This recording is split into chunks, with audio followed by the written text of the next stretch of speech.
大家好，我是仙女星人中負責健康和療愈的女神，你可以叫我 LA， 讀音拉。今天我來傳授給大家，在1分鐘之內就能改變把金錢能量變好的方法，或者說連接宇宙銀行的方法。首先說一下原理，這個宇宙包括地球，也包括仙女星，包括大角星、天狼星、昴宿星，也包括金錢。這些其實不僅僅是物質體，更是能量體、意識體。地球上的錢看似好像是一堆紙幣、硬幣、數字所組成的東西，但其實不是這樣。金錢其實是一種能量，就像電燈的電力開關一樣，只要你打開正確的開關，那就隨時能開燈。同理，金錢也是，只要你打開了你身體上的財運開關，你就算不工作，也可以有源源不斷的能量湧入。這個開關有4個：一、你要愛上錢本身；二、你要相信你付出的錢會以幾十萬倍回饋給你；三、你要理解地球是無窮無盡、資源無限的，你不必搶奪別人的財富，你能自給自足；四、你要不要提前感謝你沒有的東西，而是感謝你自己，再感謝你現在已經擁有的。我來具體解釋：一、你要愛上錢本身，就是破除地球上對金錢的負面的、不正確的思維，例如覺得我討厭錢，錢很難賺，能賺很多錢的人只是運氣好，有錢人都很邪惡，錢是很低俗、很骯髒的東西等思維，並且把這些思維變成我愛錢，錢很好賺，我有了錢才能幫助更多人，才能做更多好事，有錢人必定有他們賺錢的道理。你理解嗎？很多人貧窮，其實是因為他們的思維裏就厭惡有錢，仇恨有錢，並且吹捧貧窮，讚美貧窮。根據吸引力法則，這些人只會打開通往貧窮的通道。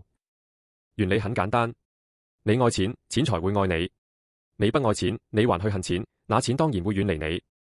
換言之，只要你現在改變你的想法，你改成我這輩子都很喜歡錢，我認為錢很好賺，有錢人有錢是應該的那的想法，那金錢能量就能瞬間通向你。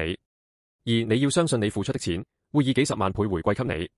對於你付出的錢，你不要覺得我永久失去他們了，這種想法也會導致貧窮。你應該要覺得我現在付出了這些錢，會立刻轉換成成百上千倍的錢，回流到我的銀行賬戶裏。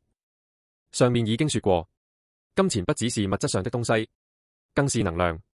只要是能量，就有波動，就必定有高峰和低谷，高潮和低潮，就像海浪一樣，不可能一直賺錢，也不可能一直虧錢。但是我們可以故意把賺錢的高峰、高潮拉到最大，把失去錢的低谷、低潮降到最少，這樣我們手中存有的錢就會越來越多。而做到這個的方法，就是在每次付錢給別人的時候，都有意識的想一下，這個錢會以乘以數百萬倍返回到我手中。僅僅這樣想就好。三、你要理解地球是無窮無盡、資源無限的，你不必搶奪別人的財富，你能自給自足。不要害怕你會搶走別人的錢，也不要真的去搶別人的錢。我們的地球其實已經被設計成資源無限的地球了。光是美國人，如果把他們吃剩下的、丟掉的麥當勞的食物收集起來，送給全地球的貧困線以下的窮人吃，就能解決地球上所有的飢餓。僅僅一家美國公司就能解決地球全部的飢餓問題。所以地球的問題根本不是資源不足，而是資源浪費。大家不用害怕，我的錢變多的話，會不會搶走別人賺錢的機會？不會的。地球人的問題是自己浪費了自己的賺錢機會，僅此而已。四、你要不要提前感謝你沒有的東西，而是感謝你自己，再感謝你現在已經擁有的。這個標題就已經寫得很清楚了。很多地球人都在提前濫用感恩，這是錯的。何必感謝一個你根本沒享受過的東西？很多地球人在學習靈性之後，開始濫用感恩的能量，企圖用提前感恩的方式來召喚自己沒有的東西，這是錯的。你最應該感謝的是你自己，正是因為有了你的肉體、你的靈魂，你才能活在地球上。再來，你要感謝的是你已經擁有的一切，例如有網絡、電力、水、住處、衣服、正常的智商，有受過教育等，讓你維持正常生活。這些你已有的，才你最應該感謝的。就像一個人已經幫了你很多次，你不去感謝他，而另一個人什麼都沒幫你，你卻感謝他，那會怎樣？幫過你的人會覺得你沒良心，之後就不幫你了。而沒幫過你的人會覺得你好欺負，他就繼續不幫你，但是享受你感謝。金錢也是如此，你只需要感謝你本身和你已有的就足夠了，因為這樣你身上的財運才肯繼續留在你身上。你沒有的根本不用提前感謝，等你真正擁有之後再感謝就好。